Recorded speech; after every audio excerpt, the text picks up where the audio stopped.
The stagecoach lurched to a violent stop outside the trading post in Virginia City, Nevada, throwing Zara Nolan hard against the wooden seat as dust billowed through the worn leather curtains like a sandstorm, determined to choke the life from her already parched throat.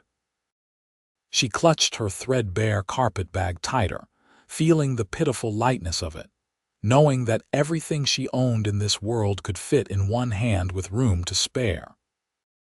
The year was 1875, and she had traveled nearly 2,000 miles from Boston to marry a man she had never met, a rancher named Fletcher Zimmerman, who had answered her advertisement with promises of a home and security in the rugged Nevada territory. As Zara stepped down from the stagecoach, her worn boots hitting the sun-baked earth with a soft thud, she tried to smooth the wrinkles from her faded blue traveling dress. It was the nicest thing she owned, though the hem had been let down twice and the cuffs turned 3 times to hide the fraying. Her auburn hair, which she had tried so carefully to pin that morning in Carson City, had come loose during the rough journey, and tendrils now stuck to her neck in the oppressive afternoon heat. Virginia City sprawled before her like something from a fever dream, all wooden storefronts and dusty streets, with the massive mining operations visible on the distant hills. Men in work clothes and women in bonnets moved about their business, and somewhere a blacksmith's hammer rang against an anvil with rhythmic persistence.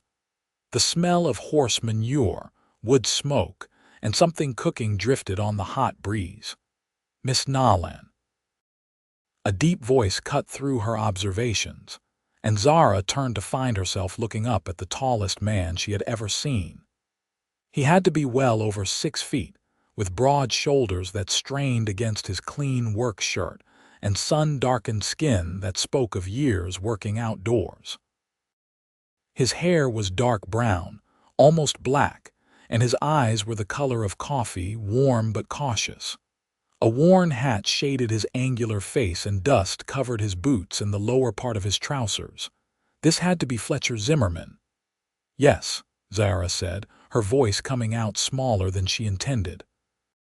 She cleared her throat and tried again. "Yes, I am Zara Nolan. Are you Mr. Zimmerman?"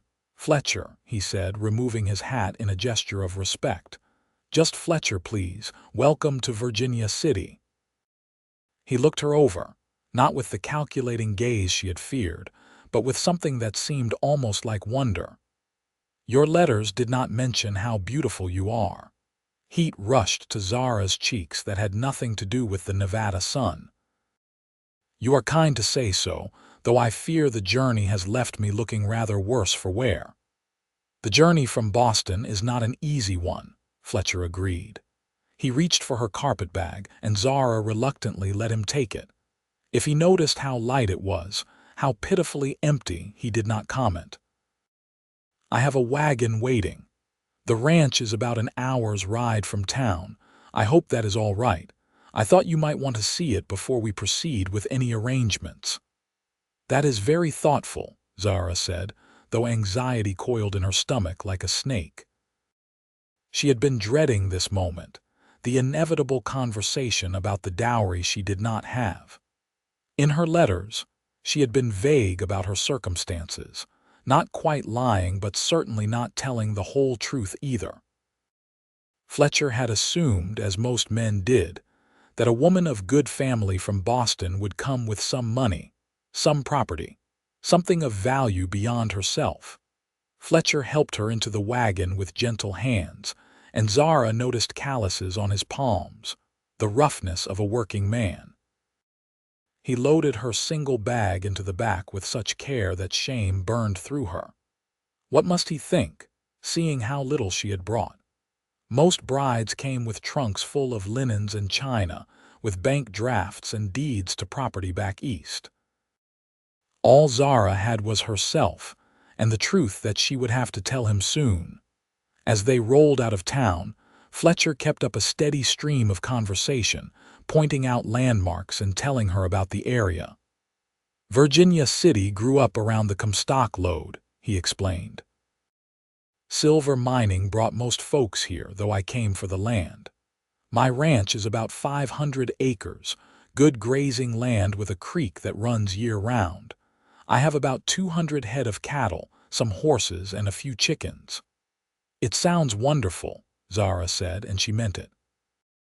After years of living in a cramped boarding house in Boston, working 16-hour days in a textile factory until her hands bled, the idea of open land and fresh air seemed like paradise.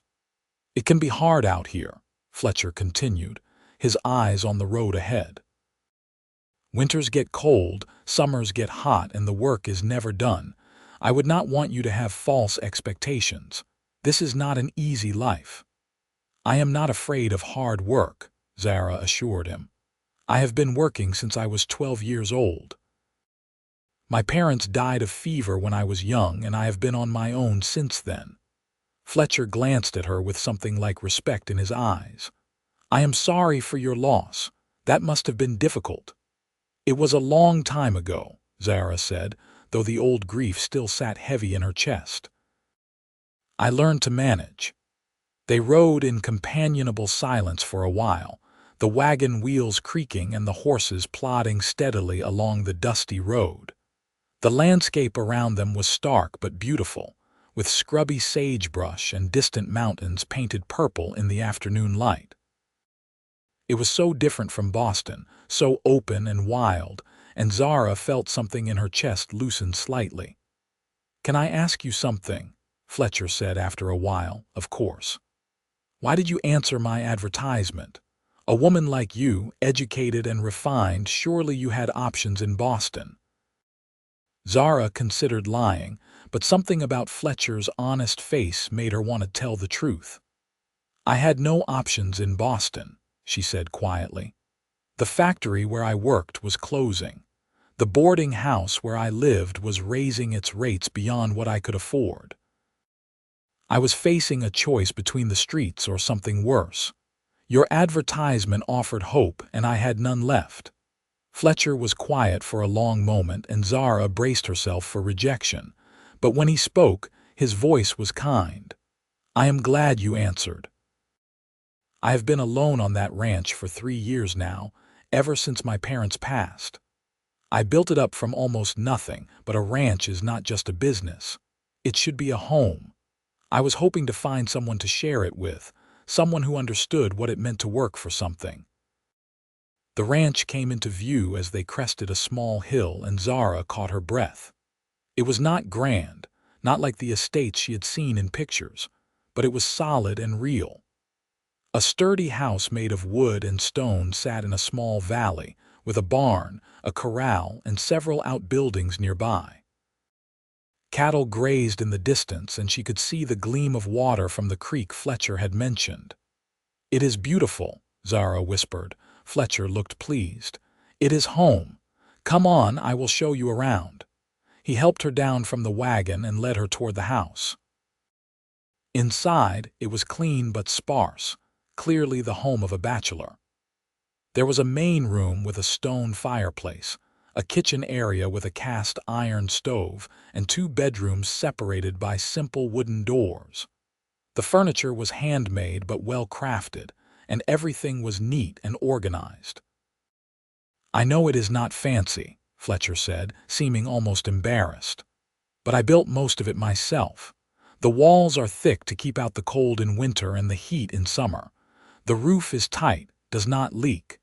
There is a root cellar out back for storage, and the well water is good." "It is more than I ever hoped for," Zara said honestly. She ran her hand along the smooth wooden table, imagining meals shared there, a life built in this place. Fletcher watched her with an intensity that made her heart skip. "Would you like something to drink? You must be thirsty from the journey."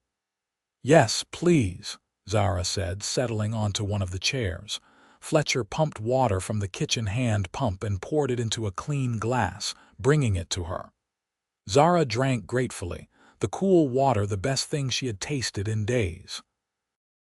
As she set the glass down, she knew she could not put off the truth any longer. Fletcher had been nothing but kind and honest with her. He deserved the same in return. "Fletcher," she said, her voice shaking slightly, "there is something I need to tell you. Something I should have said in my letters, but I was afraid." He sat down across from her, his expression growing serious. "What is it?" Zara twisted her hands in her lap, unable to meet his eyes. "In your letters, you mentioned hoping I would bring some capital to invest in the ranch, some property or money that could help us expand. And I let you believe that I had something to offer in that regard, but I do not. I have no dowry, Fletcher. No money, no property, no family connections. All I have is what you see, and it is not much. I understand if you want to send me back to Boston. I will not hold you to any agreement based on a misunderstanding." The silence that followed felt like it lasted for hours, though it could only have been seconds. Zara forced herself to look up to face whatever anger or disappointment she would see in Fletcher's eyes. But what she saw there surprised her.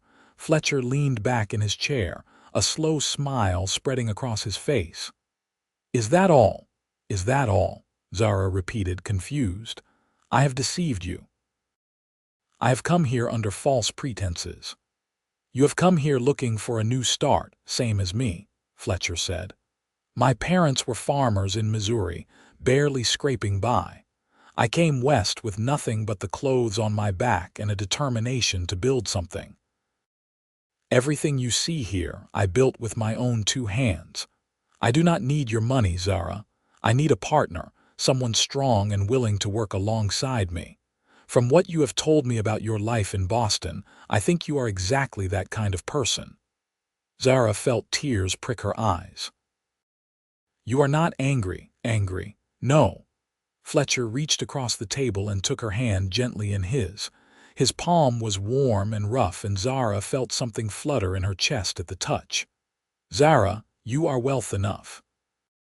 Your courage in coming here, your honesty in telling me the truth when you could have hidden it longer, your willingness to work and build a life, that is worth more than any dowry." A tear slipped down Zara's cheek before she could stop it, and Fletcher squeezed her hand gently. "I cannot promise you an easy life," he continued, "but I can promise you an honest one.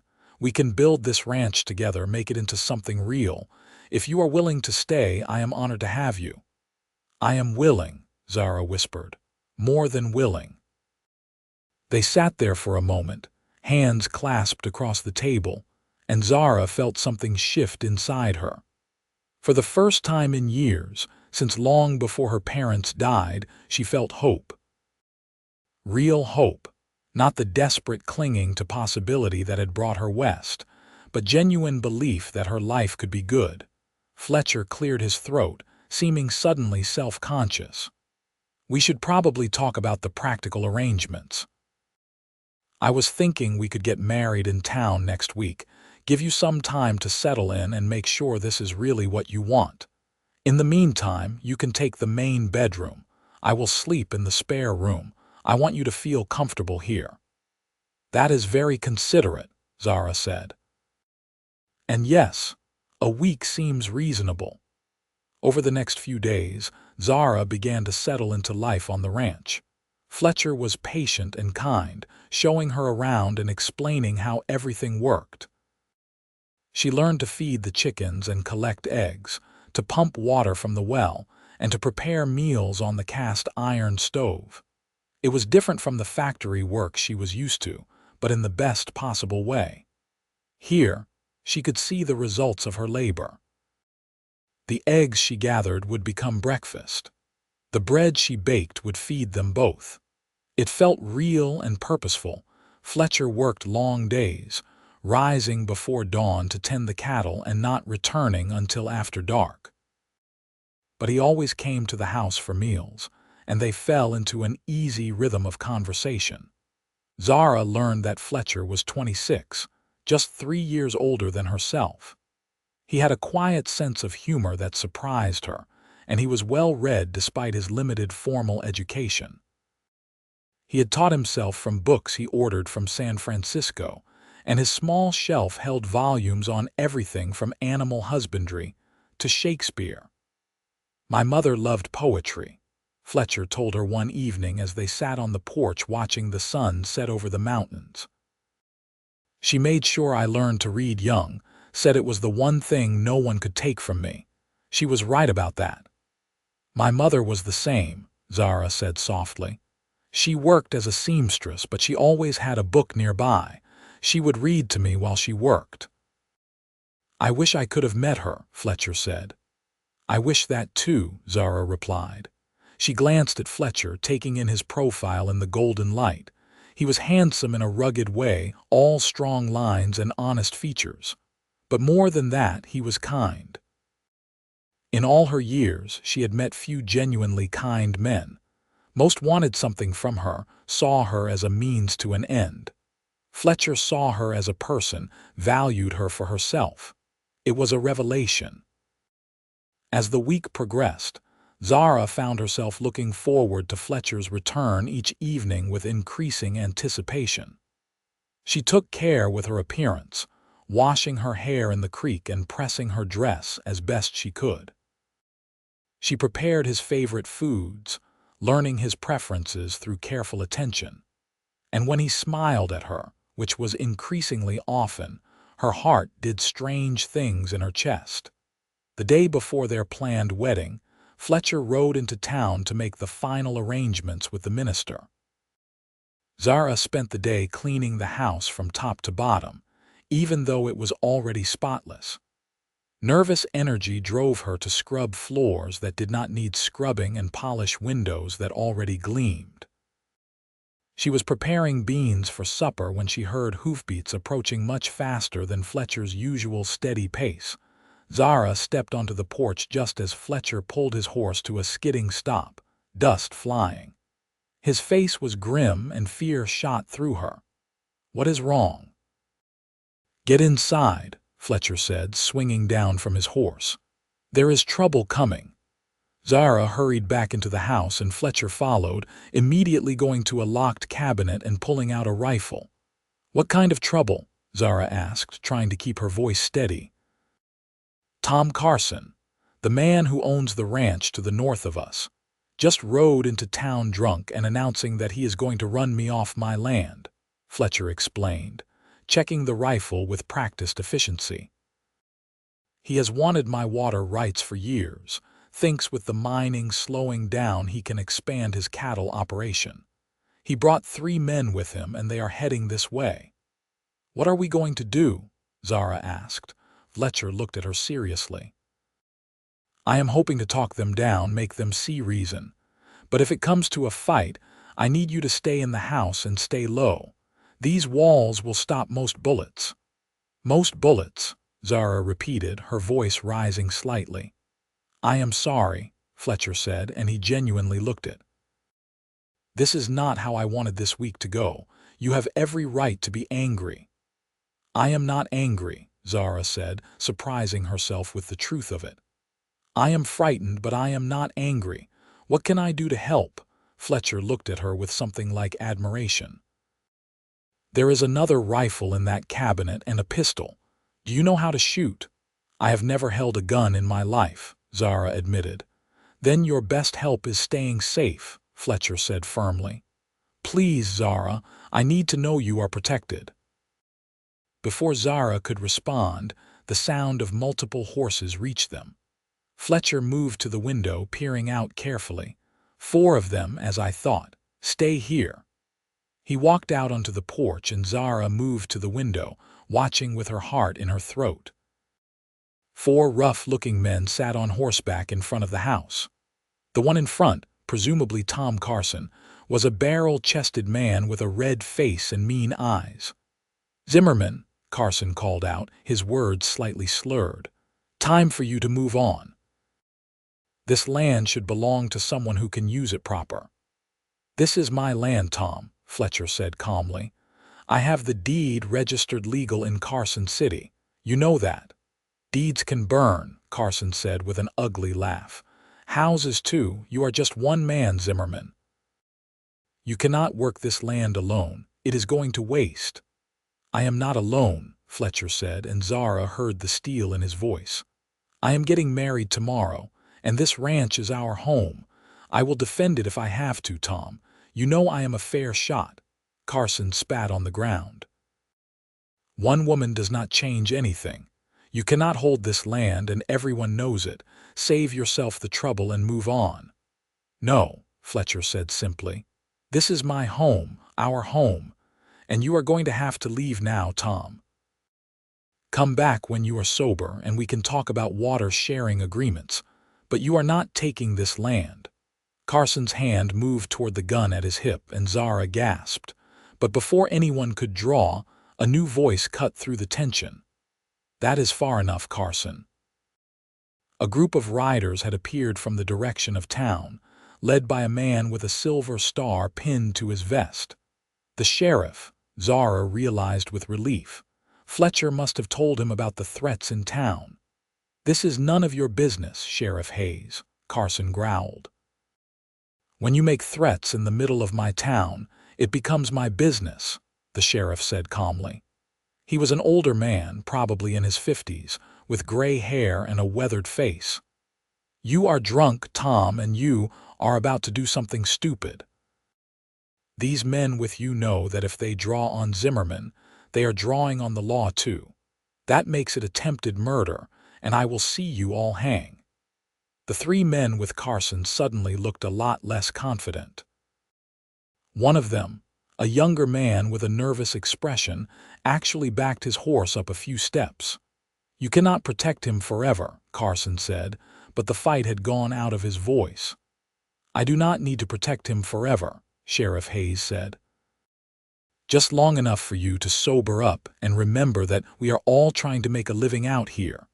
There is enough hardship in this territory without us making more for each other. Now get on home, Tom, and sleep this off.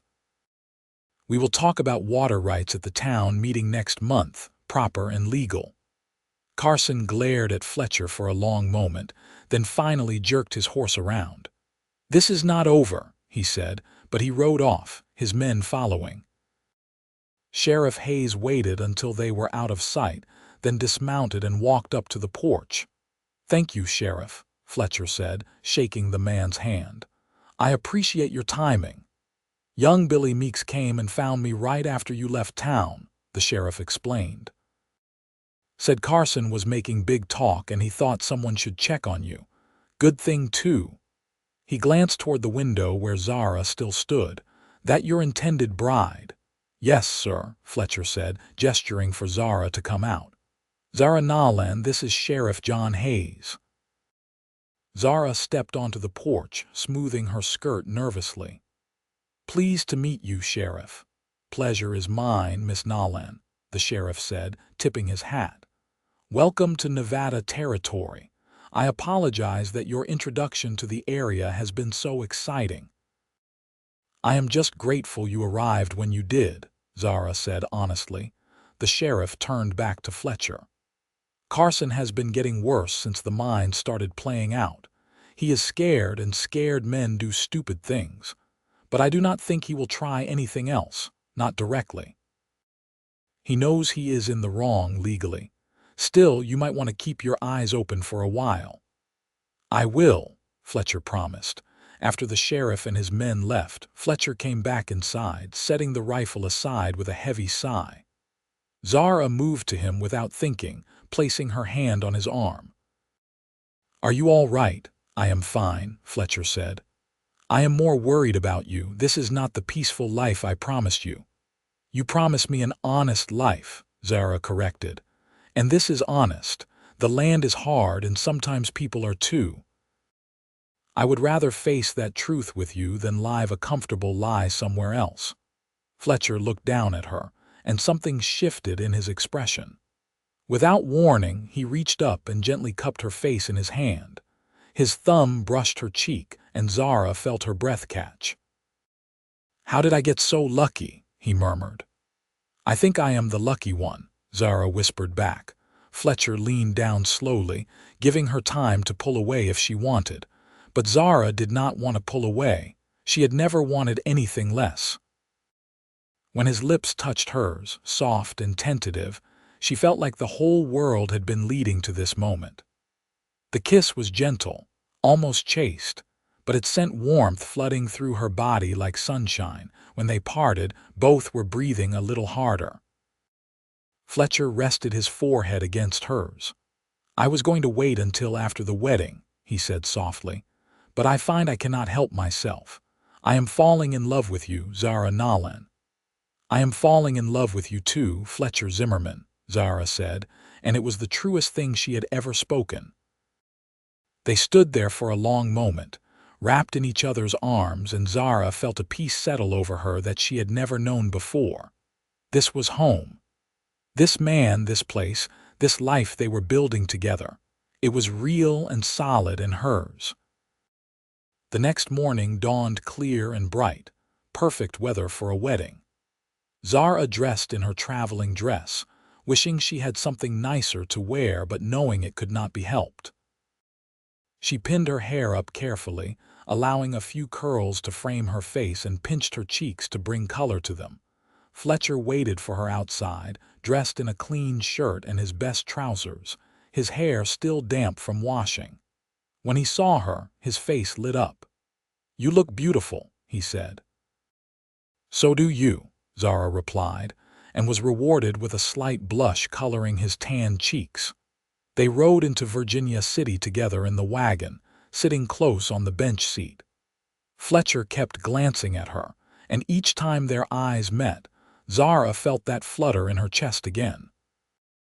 She could hardly believe this was real, that she was about to marry this good, kind man who saw value in her beyond what she could bring in material wealth.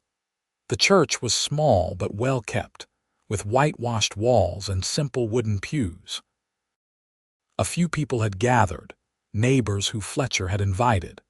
Sheriff Hayes was there, and a woman he introduced as his wife Martha. There was also a couple named James and Sarah Porter who owned the general store, and several ranch hands who worked for various spreads in the area. The minister, Reverend Thomas, was a thin man with kind eyes and a gentle voice. He positioned Fletcher and Zara at the front of the church and began the ceremony. Zara barely heard the words, too focused on Fletcher's face, on the way he looked at her like she was something precious and rare. When the Reverend asked Fletcher if he took Zara to be his lawfully wedded wife, Fletcher's "I do" was firm and clear, no hesitation. And when it was Zara's turn, when she said, "I do," in response to the same question, she meant it with every fiber of her being. "I now pronounce you husband and wife," Reverend Thomas said with a warm smile. "You may kiss your bride." Fletcher pulled Zara close and kissed her soundly, to the applause and cheers of the small gathering. When they parted, both were grinning like fools, and Zara felt happier than she had ever been in her entire life. The Porters had prepared a small celebration at their home above the general store, with cake and lemonade and sandwiches. The gathering was simple but heartfelt, and Zara was touched by how welcoming everyone was. Martha Hayes took Zara aside at one point, squeezing her hand warmly. "I am so glad Fletcher found you," she said. "He has been alone too long. He is a good man, one of the best I have known. You will be happy together, I can tell." "I already am," Zara said truthfully. As the sun began to set, Fletcher and Zara made their way back to the ranch, newly married and ready to begin their life together. The ride seemed shorter this time, the landscape more beautiful. Everything looked different now, Zara thought. Or perhaps she was the one who was different. At the ranch, Fletcher helped her down from the wagon with exquisite care, as if she were made of glass. "Welcome home, Mrs. Zimmerman," he said softly. "It has a nice sound," Zara said, testing out the name. "Mrs. Zimmerman, I like it." Fletcher carried her over the threshold, a tradition Zara had read about but never expected to experience. He set her down gently in the main room, and they stood there for a moment, suddenly awkward. Would you like some water? Or something to eat? Fletcher asked. No, thank you, Zara said. She reached up and began removing the pins from her hair, letting the auburn waves fall around her shoulders. Fletcher watched the movement with dark, intense eyes. Zara, he said, his voice rough. I want you to know that we do not have to do anything tonight. I know this is all very new for you, and I do not want you to feel pressured. Zara stepped closer to him, placing her hand on his chest. She could feel his heart beating fast beneath her palm. I am nervous, she admitted. I will not pretend otherwise. But I want this, Fletcher, I want you. I want to be your wife in every sense of the word. Fletcher pulled her close, kissing her deeply. This kiss was different from the gentle ones they had shared before. This was hungry and passionate, full of promise and desire. Zara melted into it, wrapping her arms around his neck and kissing him back with equal fervor. Fletcher swept her into his arms and carried her to the bedroom, kicking the door closed behind them. He laid her on the bed gently, reverently, and began slowly removing her dress, kissing each new bit of skin he uncovered. Zara helped him with his shirt, marveling at the muscled planes of his chest and shoulders. Their lovemaking was tender and passionate, Fletcher taking his time to make sure Zara was comfortable and cared for.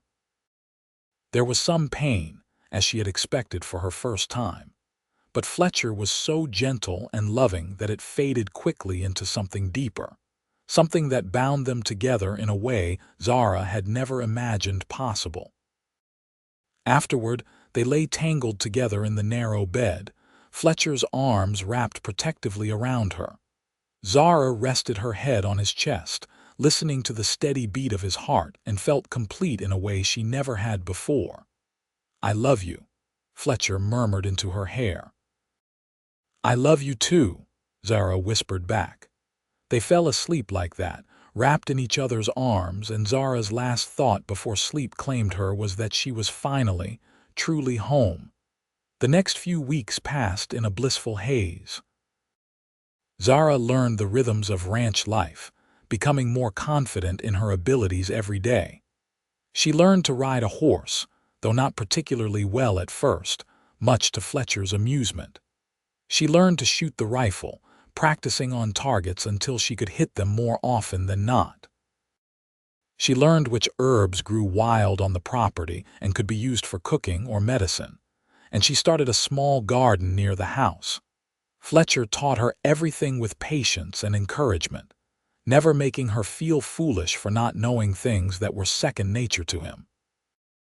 And in return, Zara brought order and comfort to the house that had been lacking before. She made curtains from fabric bought at the porter's store. She organized the kitchen and began preserving vegetables and fruits for the coming winter. She cooked meals that made Fletcher close his eyes in pleasure, having lived on his own simple cooking for so long. But more than the practical contributions they each made, they brought joy to each other's lives. Fletcher would come in from a long day of work and sweep Zara into his arms, kissing her until they were both breathless. They would sit on the porch in the evenings, talking about their days, making plans for the future, or sometimes just sitting in comfortable silence. At night, they would make love and fall asleep in each other's arms, and Zara would marvel that this was her life now. About a month after the wedding, Zara was in town picking up supplies when she overheard some disturbing news. Tom Carson had been making noise again, this time about Fletcher's cattle wandering onto his land and eating his grass. It was nonsense. The fence between the properties was clearly marked, but Carson seemed determined to cause trouble. Zara mentioned it to Fletcher that evening, and his expression grew serious. Carson is not going to give up, he said. He wants this land, and he is the type to keep pushing until he gets what he wants or gets stopped. What can we do? Zara asked. We can be careful and alert, Fletcher said. And we can make sure our legal claim to this property is solid. I am going to ride to Carson City next week and make sure all the paperwork is filed properly, get copies of everything. I will come with you, Zara said immediately. Fletcher looked like he wanted to argue, but then he smiled. I would like that. We can make a few days of it, stay at a hotel, see the sights. It can be a delayed honeymoon of sorts. That sounds wonderful, Zara said, kissing him softly. The trip to Carson City was indeed wonderful. They stayed in a small but clean hotel, and Fletcher showed Zara around the territorial capital with pride. They visited the government offices, where Fletcher confirmed that all his land deeds and water rights were properly filed and legal. They had dinner at a nice restaurant, and Fletcher bought Zara a new dress from a shop, insisting when she protested that she deserved something pretty. On the way back to the ranch, they stopped to camp under the stars, as it was too far to make the journey in one day. Fletcher built a fire and they cooked beans and salt pork, eating while watching the sun set over the mountains. "Can I tell you something?" Zara said as they lay on their bedrolls, looking up at the vast expanse of stars above them. "Anything," Fletcher said, reaching over to take her hand. "When I was in Boston, working in that factory, I used to dream about a life like this. Not specifically, I could never have imagined something this good. But I dreamed of being free, of being somewhere beautiful, of being loved. It seemed impossible then, like something that could never really happen to someone like me." "Someone like you," Fletcher repeated. "You mean someone brave and strong and wonderful," Zara laughed softly. "I was thinking more like someone poor and alone with no prospects. But I like your version better." Fletcher rolled onto his side, propping himself up on his elbow to look down at her. The firelight played across his features, making him look almost otherworldly. "Zara, I need you to understand something. You saved me just as much as I saved you. I was alone on that ranch, working myself into the ground, and I could not see any future beyond just survival. You gave me hope again. You gave me a reason to build something bigger than myself. You are not just my wife. You are my partner and my best friend. I cannot imagine my life without you now." Tears pricked Zara's eyes. "I feel the same way. I love you so much, Fletcher." "I love you too," he said, kissing her tenderly. They made love under the stars that night, slow and sweet, and Zara felt like she was part of something vast and eternal, connected to the land, and the sky and the man she loved. When they returned to the ranch the next day, they found that someone had cut their fence line and several cattle had wandered off. Fletcher's jaw tightened when he saw the damage. "Carson," he said flatly. They spent the next 2 days rounding up the scattered cattle and repairing the fence, harder work than usual because they had to do it all themselves. Fletcher talked about hiring a ranch hand, but money was tight, especially with winter coming. "We can manage," Zara said. "We have each other, and we are both strong. We will make it work." But things got worse before they got better. A week later, their water supply from the creek was mysteriously diverted, and they had to spend a full day tracking down the problem and clearing the blockage. Then several of their chickens disappeared overnight, likely taken by a predator, but the timing seemed suspicious. Through it all, Fletcher and Zara worked side by side, refusing to be defeated.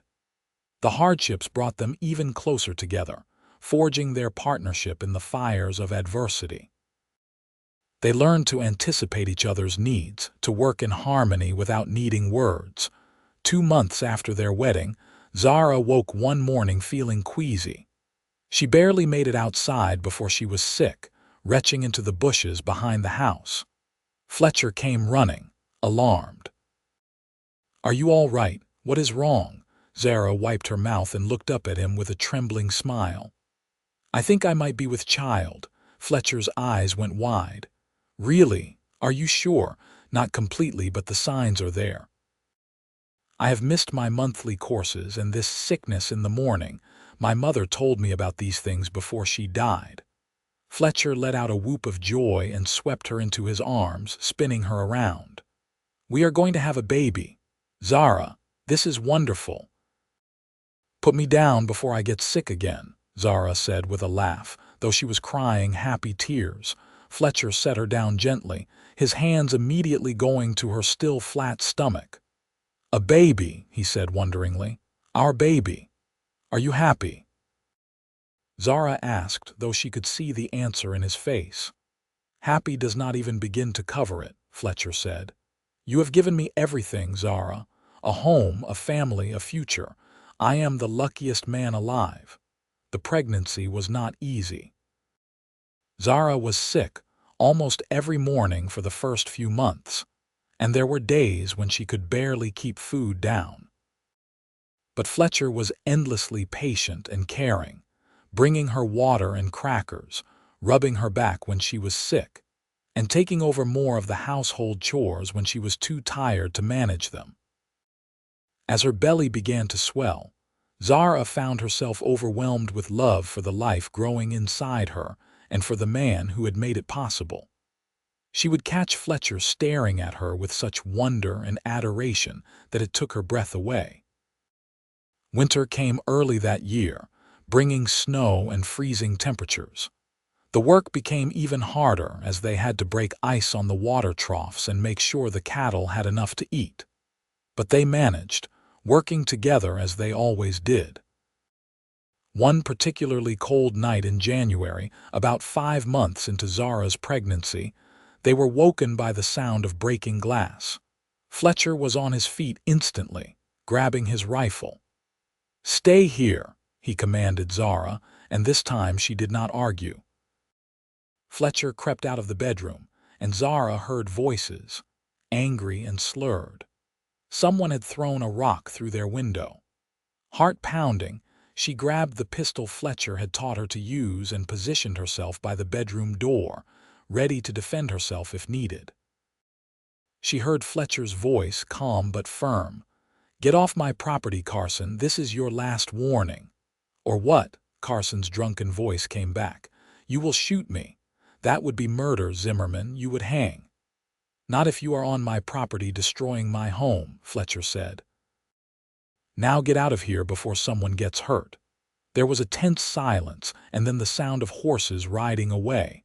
Fletcher came back into the bedroom, his face grim. "That is it. I am going to the sheriff first thing tomorrow morning. This has gone too far." But the next morning brought a surprise. They woke to find Sheriff Hayes already at their door with Tom Carson in handcuffs beside him. The sheriff looked tired but satisfied. "Sorry to wake you folks so early," he said, "but I thought you would want to know. I am arresting Tom Carson for destruction of property and harassment. His own men came forward last night and told me everything he has been doing to you. Seems they got tired of working for a man who spent more time drinking and making trouble than running his ranch." Fletcher and Zara looked at each other in shock. "His own men turned on him?" Fletcher asked. "They did," Sheriff Hayes confirmed. "Said they were worried someone was going to get killed over his vendetta. They are willing to testify in court to everything they have seen and done under his orders. Carson here is going to be spending some time in jail, and when he gets out, I expect he will be selling his ranch and moving on. The judge does not take kindly to this sort of behavior." Carson looked defeated, all the fight gone out of him. He could not even meet Fletcher's eyes. As the sheriff led him away, Fletcher wrapped his arm around Zara's shoulders, pulling her close. "It is over," he said quietly. "It is finally over." And it was. Carson was convicted and sentenced to 6 months in jail, and when he was released, he sold his ranch and left Nevada territory for good. The new owner of Carson's land was a friendly, middle-aged man named George who had no interest in feuding with his neighbors. He and Fletcher quickly established a good working relationship, even helping each other out during difficult times. With the threat of Carson gone, life at the ranch settled into a peaceful rhythm. Zara's pregnancy progressed, and as her due date approached in the spring, Fletcher became increasingly protective and nervous. He barely let her lift anything heavier than a teacup, and he started coming back to the house multiple times a day to check on her. "I am not made of glass," Zara finally told him one day in April, laughing at his concerned expression when he found her hanging laundry. "Women have been having babies since the beginning of time. I will be fine." "I know," Fletcher said, but he still took the basket of wet clothes from her and finished hanging them himself. "I just worry. You and this baby, you are my whole world. I could not bear it if something happened to either of you." Zara stood on her toes and kissed him softly. "Nothing is going to happen. I am healthy and strong, and Martha Hayes has agreed to help when my time comes. She has delivered dozens of babies. We will be fine." 2 weeks later, Zara woke in the middle of the night with a contraction so strong it took her breath away. She shook Fletcher awake. "It is time." Fletcher shot out of bed like he had been fired from a cannon, immediately going into a panic. "What do I do? What do you need? Should I get Martha? Should I boil water? Why do people always boil water? What is it for?" Despite the pain, Zara had to laugh. "Calm down." "Yes, go get Martha. I will be fine for the hour it takes you to get to town and back. Go now, quickly." Fletcher kissed her hard and fast, then ran out of the house. Zara heard the horse galloping away and settled in to wait. The contractions were still far apart, and she knew from what Martha had told her that it could be many hours yet. She got up and moved around the house, doing small tasks to keep her mind occupied, breathing through the pain when the contractions came. Fletcher returned with Martha in record time, and the older woman immediately took charge. She examined Zara and pronounced that everything was progressing normally, then shooed Fletcher out of the room. "You can wait outside. This is women's work." Fletcher looked like he wanted to argue but knew better than to cross Martha Hayes. He retreated to the main room, and Zara could hear him pacing like a caged animal. The labor was long and difficult, lasting through the night and into the next day. Zara had never experienced pain like this, waves of agony that seemed to go on forever. But Martha was there through it all, coaching her to breathe, giving her water and encouraging words, and never leaving her side. Finally, as the sun was setting on the second day, Martha said, "It is time to push. On the next contraction, I want you to bear down as hard as you can." Zara did as she was told, pushing with every ounce of strength she had left. It seemed to go on forever, the pain and the effort, and she was not sure she could do it. But then she heard it, the most beautiful sound in the world, a baby's first cry. "It is a boy," Martha announced, holding up a squalling, red-faced infant. "A healthy baby boy." Tears streamed down Zara's face as Martha cleaned the baby and wrapped him in a soft blanket, then placed him in her arms. Zara looked down at her son, at his tiny, perfect features and his shock of dark hair, and fell instantly and completely in love. "Fletcher," Martha called. "You can come in now." The door burst open and Fletcher rushed in, his face wild with worry and hope. When he saw Zara sitting up in bed holding their son, he froze, his expression transforming into something close to reverence. "You have a son," Zara said softly. "Come meet him." Fletcher approached slowly as if afraid he might break the spell. He sat carefully on the edge of the bed, looking down at the baby with wonder. "He is so small." "He is perfect," Zara said. "We made this, Fletcher.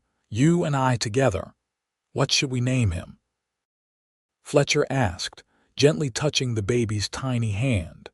The infant immediately wrapped his fingers around Fletcher's thumb, and Fletcher made a sound that was half laugh, half sob. "I was thinking Thomas," Zara said. "After your father, Thomas Fletcher Zimmerman." Fletcher looked at her with tears in his eyes. "That is perfect, Tommy, little Tommy." He leaned over and kissed Zara gently. Thank you for him, for everything. I love you so much." "I love you too," Zara whispered. Martha cleaned up and stayed for a few days to make sure Zara and the baby were both doing well. Once she was satisfied that they were healthy, she returned to town, leaving the new family alone to bond. Those first weeks with Tommy were exhausting and wonderful in equal measure. Zara had never been so tired in her life, waking every few hours to feed the baby, but she had also never been so happy. Fletcher was a devoted father from the start, walking the floor with Tommy when he cried, changing his diapers without complaint, and staring at him with such love that it made Zara's heart ache. As spring turned to summer, Tommy grew and thrived. He was a happy baby with Fletcher's dark hair and Zara's green eyes, and he smiled early and often. Fletcher would bring him outside to see the horses and cattle, talking to him about the ranch and the life they were building. "One day all this will be yours," Fletcher told Tommy one evening, holding him up to look at the sunset. "You and your brothers and sisters." "Brothers and sisters?" Zara asked from where she sat on the porch. "You are already planning more children." Fletcher grinned at her. "If you are willing, I would like a house full of them, but only if you want that too." "I do," Zara said honestly. "I always wanted a big family, but I never thought I would have the chance.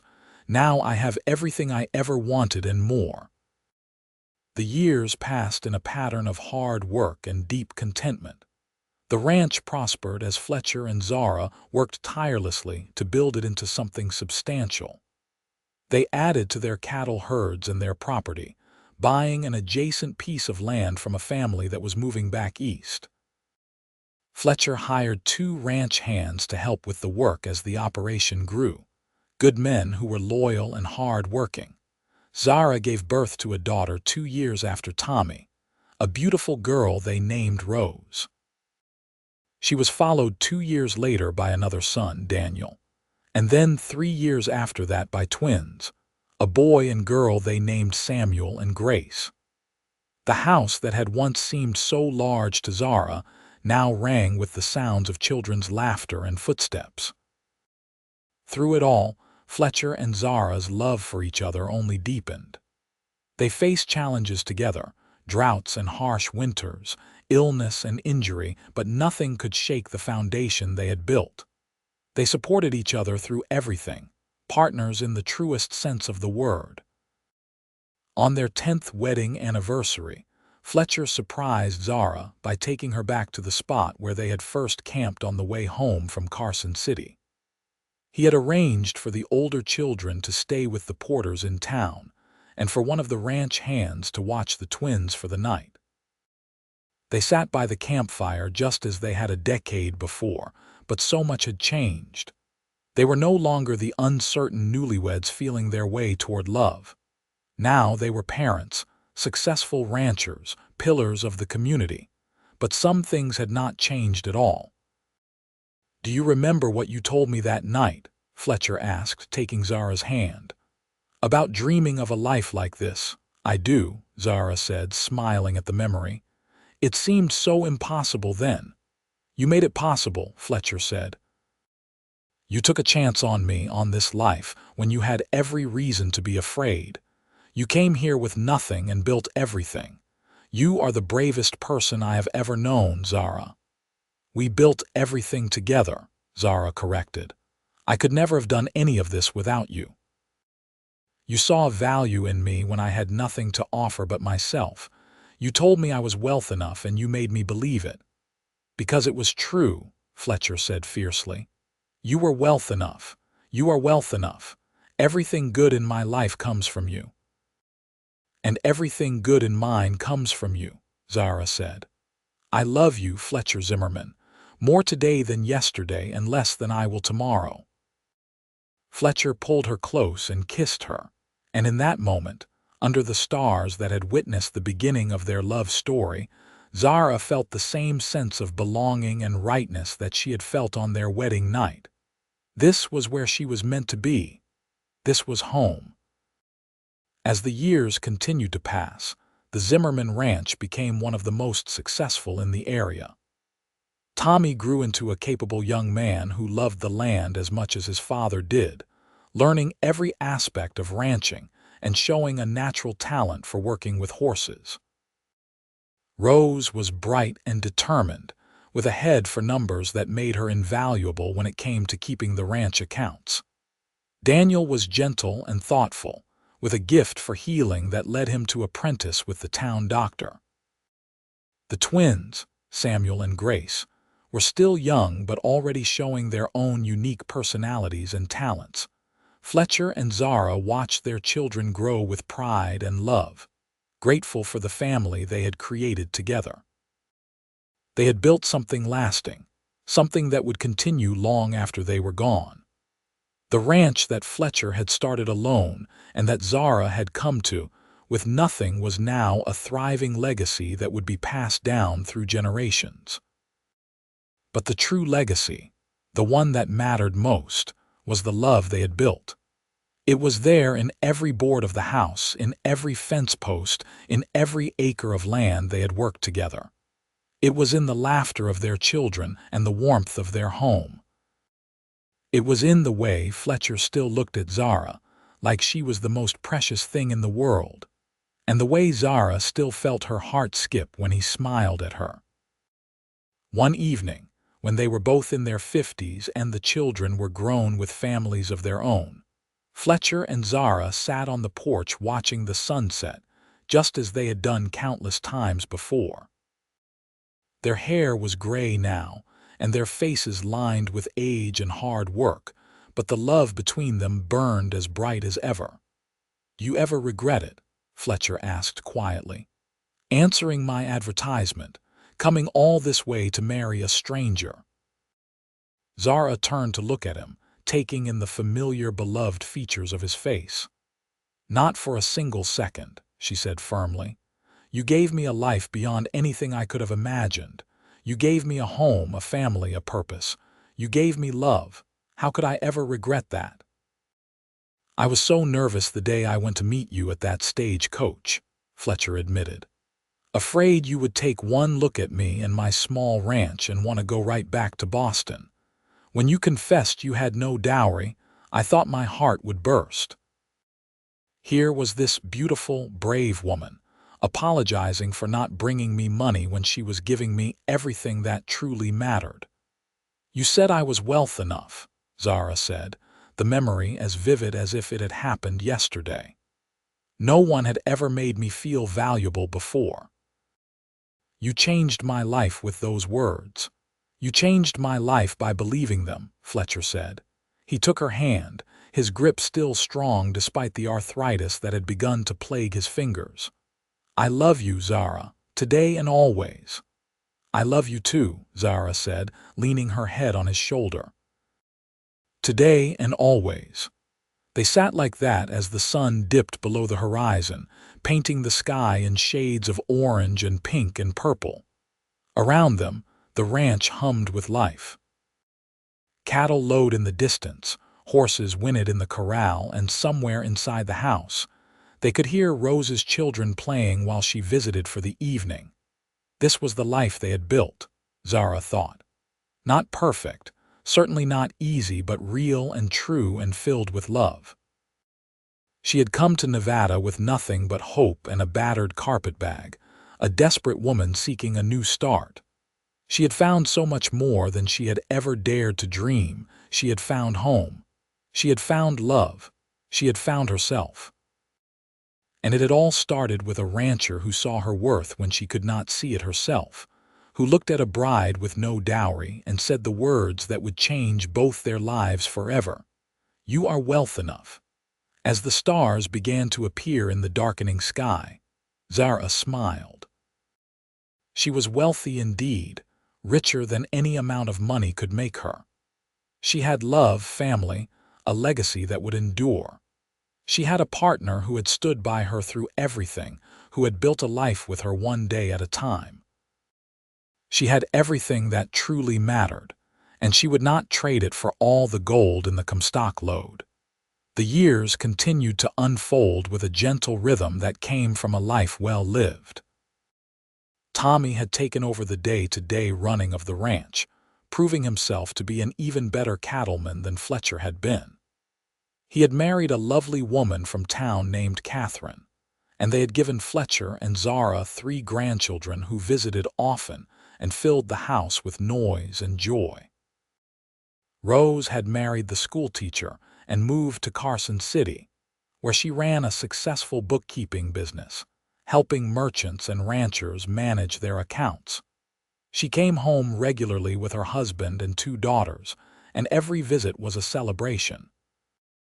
Daniel had indeed become a doctor and opened a practice in Virginia City, serving the community with the same gentle compassion he had shown as a child. He remained unmarried, devoted to his patients and his work, but he was happy and fulfilled. Samuel had gone east to study engineering, fascinated by the new technologies that were beginning to transform the country. He wrote long letters home about bridges and railways and the wonders of modern construction. Grace had stayed closest to home, marrying the son of their neighbor George and living on the adjacent ranch. She and her husband visited almost daily, and their 3 children practically grew up in Fletcher and Zara's house.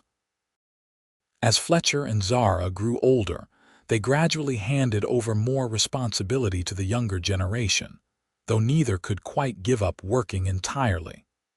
Fletcher still rode out to check on the cattle most days, though he did not go as far or stay out as long. Zara still tended her garden and cooked Sunday dinners for the entire extended family when they could all gather. One autumn day, when they were in their late 60s, Fletcher came in from checking the fence line looking pale and short of breath. Zara took one look at him and sent for Daniel, who came immediately. After examining his father, Daniel's face was grave. "His heart is weak," Daniel told Zara privately. "He needs to rest more, do less physical labor.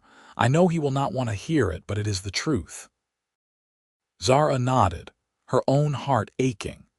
She had known that Fletcher had been slowing down, that climbing into the saddle was harder than it used to be, that he came home more tired each day. But hearing Daniel say, it made it real in a way it had not been before. She went to Fletcher, who was sitting in his favorite chair by the fireplace, and knelt beside him. "Daniel says you need to rest more." "I am fine," Fletcher said stubbornly. "You are not fine," Zara said gently. "And I need you to be fine, Fletcher. I need you to be here with me for as long as possible. So please, love, let Tommy handle more of the ranch work. Let yourself rest. We have earned it." Fletcher looked at her, really looked at her, and his expression softened. "When did we get so old?" "Gradually," Zara said with a small smile. "One day at a time, building this life together. And I want to build more days with you, as many as we can have." Fletcher took her hand and brought it to his lips. "All right, I will slow down, for you," and he did, though it was clearly hard for him. Fletcher had been working since he could walk, and resting did not come naturally. But he found new ways to contribute, teaching his grandchildren about the land and the animals, sharing stories of the early days when he had built the ranch from nothing. He spent more time with Zara, and they rediscovered the simple pleasure of each other's company. They would sit together in the evenings, reading or talking or simply being present with each other. They took slow walks around the property, Fletcher leaning on Zara's arm when he needed to. They watched their family grow and flourish, taking pride in the people their children had become, and the grandchildren who carried on the Zimmerman legacy. On their 20th wedding anniversary, the whole family gathered at the ranch for a celebration. There were more than 30 people there, children and grandchildren, sons and daughters-in-law, friends who had become like family. Tables groaned under the weight of food, and laughter rang out across the yard. Tommy stood and raised his glass. "I want to propose a toast to my parents, who built this ranch and this family with their own hands." They came together as strangers and created something beautiful. They taught us about hard work and integrity, about love and partnership. Everything we are, everything we have, comes from their example. To Fletcher and Zara Zimmerman, to Fletcher and Zara. Everyone echoed, raising their glasses. Zara felt tears streaming down her face as she looked around at all these people, all this love that she and Fletcher had brought into the world.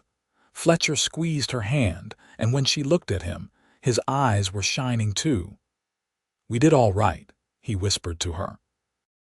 "We did better than all right," Zara whispered back. "We did wonderfully." As the party continued around them, Fletcher pulled Zara close and kissed her, not caring who was watching.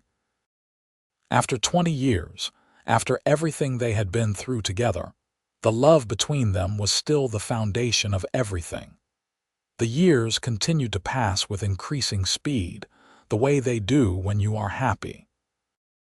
Fletcher's health continued to decline slowly but steadily, and by the time they reached their 25th anniversary, he rarely left the house.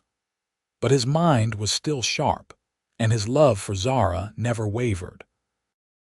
Zara cared for him with the same devotion he had shown her through 5 pregnancies and countless illnesses and injuries over the years. She cooked his favorite meals, read to him from his beloved books, and sat with him for hours, their hands clasped together, often in comfortable silence. One night, as winter settled over the ranch and snow fell gently outside, Fletcher woke Zara in the early hours of the morning. "Zara," he said softly, "I need to tell you something." Zara sat up immediately, alert. "What is it? Are you in pain?" "No," Fletcher said. "I just want you to know, in case I do not get another chance to say it, that loving you has been the greatest privilege of my life. You made every day an adventure, every challenge bearable, every joy sweeter. If I could go back and do it all again, I would not change a single thing." "Fletcher, you are scaring me," Zara said, her heart pounding. "Do not be scared," Fletcher said gently. "I am not afraid. How can I be afraid when I have had such a good life, when I have been so deeply loved?" He brought her hand to his lips and kissed it. "Promise me something." "Anything," Zara said. "Promise me that you will not mourn too long, that you will keep living, keep finding joy. Our children and grandchildren need you. The ranch needs you. And I need to know that you will be all right." "I promise," Zara said through her tears. "But you are not going anywhere." "You are going to be here with me for years yet." Fletcher smiled. "I hope so. But if I am not, you need to know that it is all right. I have had more happiness than any man deserves. I have had you." They held each other close that night, and Zara listened to Fletcher's heartbeat, steady and strong beneath her ear. She must have fallen asleep eventually, because she woke to sunlight streaming through the window and Fletcher's hand still in hers, but his chest was no longer rising and falling. His eyes were closed peacefully, and a slight smile curved his lips, as if he had died dreaming of something beautiful. Zara knew, even before she checked for a pulse, she would not find that he was gone. The grief was crushing, a physical weight that pressed down on her chest and made it hard to breathe. Fletcher had been her everything for 25 years, her partner and her love, her best friend and her anchor. The world without him in it seemed impossible, unbearable. But even through the grief, even as she wept over his still form, Zara felt a deep gratitude. They had had 25 years together. 25 years of love and laughter, of building a life and a family, of facing every challenge side by side. Not everyone got that. Not everyone found a love like theirs. The funeral was held 3 days later, and it seemed like half of Nevada territory came to pay their respects. Fletcher had been well loved in the community, known as a fair and honest man, a devoted husband and father, a good neighbor and friend. The church was packed, with people standing in the back and spilling out into the cold winter air. Zara sat in the front pew, surrounded by her children and grandchildren, and listened as person after person stood to speak about Fletcher. They told stories of his kindness, his integrity, his willingness to help anyone in need.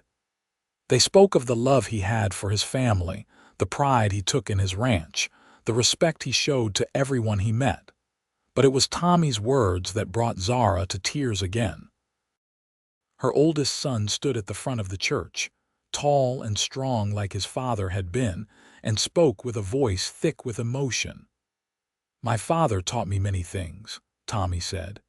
"He taught me how to work the land, how to care for animals, how to build something that would last. But the most important thing he taught me was how to love.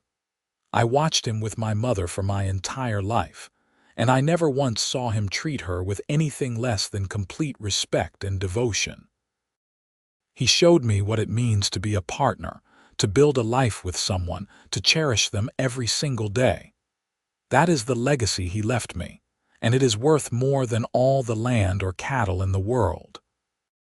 After the service, they buried Fletcher on a hill overlooking the ranch, in a spot he had pointed out years before. "When my time comes," he had said, "I want to rest where I can see everything we built together." As they lowered his coffin into the frozen ground, Zara thought about the young man who had met her at the stagecoach all those years ago, nervous and hopeful. She thought about the moment he had taken her hand and told her she was wealth enough, the moment that had changed everything. She thought about their wedding day, their first night together, the birth of their first child. She thought about 25 years of mornings waking up beside him and nights falling asleep in his arms. "Thank you," she whispered to the cold wind. "Thank you for every moment. Thank you for choosing me." The first months after Fletcher's death were the hardest. Zara had to learn how to be alone again, how to fill her days without him. The house felt too quiet, too empty. She would turn to tell Fletcher something and find him not there, and the grief would hit her anew. But she kept the promise she had made him. She kept living, kept finding small joys. She spent time with her children and grandchildren, taking comfort in the family they had created. She tended her garden, cooked Sunday dinners, and slowly found a new rhythm to her days.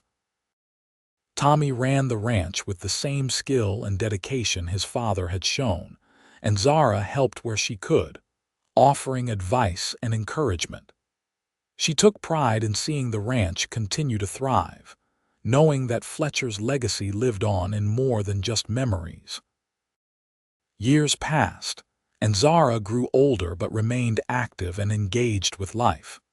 She watched her grandchildren grow up and start families of their own, filling the world with yet another generation of Zimmermans. She watched the ranch adapt to new technologies and new challenges, but the core values that she and Fletcher had established remained constant. On what would have been their 30th wedding anniversary, Zara made the climb up to Fletcher's grave, moving slowly but steadily. She placed wildflowers on the headstone and sat down in the grass beside it, looking out over the ranch spread below. "We did well, did we not?" she said aloud, talking to Fletcher as she often did. "Look at all this, love. Our children are happy and successful. Our grandchildren are growing up strong and good. The ranch is thriving. Everything we worked for is still here, still growing." The wind rustled through the grass, and Zara could almost imagine it was Fletcher answering her. She sat there for a long time, remembering and grieving and celebrating all at once. Zara lived for another 15 years after Fletcher's death, remaining sharp and active almost to the end. She was 82 when she passed peacefully in her sleep one spring night.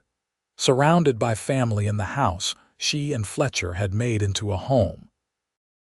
They buried her next to Fletcher on the hill, and the whole community came to honor the woman who had arrived in Nevada territory with nothing and had given so much. At the service, Grace spoke about her mother with tears streaming down her face. "My mother used to tell us the story of how she came here," Grace said. how she had nothing to offer but herself, and how my father told her that she was wealth enough. But the truth is, she was wealthy in all the ways that matter. She was rich in courage and strength, in love and compassion, in wisdom and grace. She built a life and a family from nothing, and she left us with more than we can ever fully appreciate. She taught us what it means to be resilient, to work hard, to love deeply. That is true wealth, and we are all richer for having known her. Over the years that followed, the ranch continued to pass down through the generations, and Fletcher and Zara's story became family legend. Their great-great-grandchildren would sit on the porch of the house that Fletcher had built, now expanded and modernized but still standing strong, and listen to stories about the couple who had started it all. They would hear about the mail-order bride who confessed she had no dowry, and the rancher who told her she was wealth enough. They would hear about 25 years of devoted partnership, about facing challenges together, about building something lasting through love and hard work. They would hear about a legacy that went far beyond land and cattle, a legacy of integrity and compassion and commitment. And on the hill overlooking the ranch, 2 headstones stood side by side, weathered by time but still readable. Fletcher Zimmerman and Zara Zimmerman, beloved husband and wife, devoted parents and grandparents, builders of a legacy that would endure for generations. They had started with nothing but hope in each other. They had built an empire of love. And in the end, that had been wealth enough for a lifetime and beyond. The ranch stood as testament to their love, acres of land worked by Zimmerman hands for over 100 years after Zara's death. The house, though renovated many times, still contained the original bones that Fletcher had built. The values they had established, of hard work and integrity, of treating people fairly, of building something to last, remained the foundation of everything the family did. Their story became more than just family history. It became a reminder of what really mattered in life. Not money or possessions, not status or prestige, but love and partnership, commitment and courage. It was a story about seeing the value in another person when the world could not, about building a life together one day at a time, about creating something that would outlast your own lifetime. And sometimes, on quiet evenings when the sun set over the Nevada mountains in shades of gold and purple, when the wind whispered through the grass, and the cattle lowed in the distance, it was almost possible to feel them there still. Fletcher and Zara, watching over the legacy they had built, satisfied with the life they had created from nothing but love and determination. They had proven that wealth was not measured in gold or property, but in the richness of a life well lived, in the depth of love shared, in the family built together. They had proven that sometimes the greatest treasures come with no dowry at all, only an open heart and the courage to take a chance on love. And that truth echoed through the generations, in every Zimmerman child who learned to value people over possessions, in every couple who chose partnership and commitment, in every person who understood that true wealth could not be counted or contained, only felt and shared and passed on. Fletcher and Zara Zimmerman had built a ranch, but more importantly, they had built a love story for the ages. And that, in the end, was the greatest legacy of all.